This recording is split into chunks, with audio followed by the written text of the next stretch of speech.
Assalamu alaikum, yan uwa barkaku da warhaka. Yau muna dauke da wani sabon kauce kamar yadda muka saba mai suna da hukuma.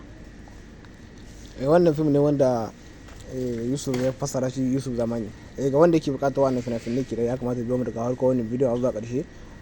Sai ya saurari bayanai ta yadda zai samu wannan fim cikin sauki ba tare da ya samu kullum sai ba insha Allah. Idan wani farkon zon kan wannan shafin namu ka daure kai mana subscribe da alamu kararrawa da zarar mun dora shirye-shiryen mu za ka same su haka insha Allah. Wannan fina-finai ne wanda za ka samu a cikin group namu na VIP. A cikin group namu na VIP za ka samu duk wani fim da kake bukata za ka same shi a cikin group mu na VIP kenan. Idan kana bukatar shiga wannan tsarin namu kenan za ka iya dokar lambar mu sai ka yi mana magana ta WhatsApp ko kuma ka shiga group mu da muke saka na Telegram mu da na WhatsApp kenan wanda za ka iya shiga kai masu da magana sai ka biya kuɗin ka a saka ka ciki insha Allah.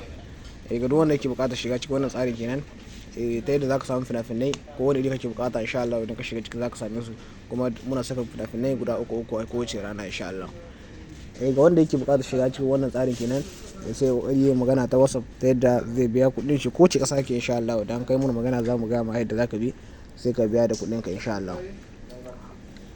Kamar kuke ganin wannan fina-finai ne kenan waɗanda muke sakawa a cikin group daga kowane kamfani fina-finai a ranar sun ka fito a ranar muke saka su cikin group namu daga kowane kamfani insha Allah. Ga duk wanda yake bukata kenan dama ce ga dan ta samu gaba abuta kallon fina-finai na India Hausa insha Allah za ku same su a cikin group na kenan na VIP waɗanda za ka samu fina-finai masu kile masu haske daga kowane kamfani insha Allah. Idan kana bukatar shiga kenan na dora ina zama lamba ta yadda za ka yi min magana direct ta WhatsApp insha Allah ta yadda zai ma bayani yadda za ka biya da kuɗin ka. Idan ka biya kuɗin ka insha Allah zan saka cikin group na kenan wanda za ka samu fina-finai ingantattu masu kyau daga kowane kamfani.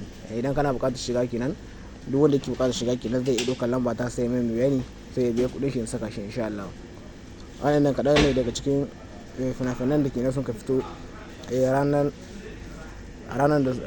laraban nan da ta wuce insha Allah. Ga wanda yake bukatar shiga kenan insha Allah zai magana kenan ta WhatsApp kenan sai ya saka cikin group ta yadda zai samu fina-finai da zaran fina-finan sun fito a ranar zai same su a cikin wannan group na kenan na VIP insha Allah. Kar ku manta ni ne naku Mustapha Zamani kenan daga fina-finai ne wanda za ka samu kenan insha Allah cikin group na kenan na VIP. Ga ruwa yake bukatar shiga kenan zai tuntuba ta lamba ta kenan wanda nake saka muku ta Libya.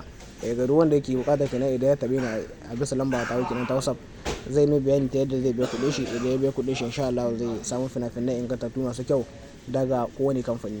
Ga duk wanda yake bukata kenan insha Allah zai min magana kenan ta WhatsApp sai in saka shi cikin group na kenan na VIP. A ciki ne kadai za ka samu fina-finai ingantattu masu kyau daga kowane kamfani muke saka fina-finai guda uku a kowace rana insha Allah. Idan kana bukata kenan sai ka min magana mun gode insha Allah. Duk mai bukata kenan sai ya zo.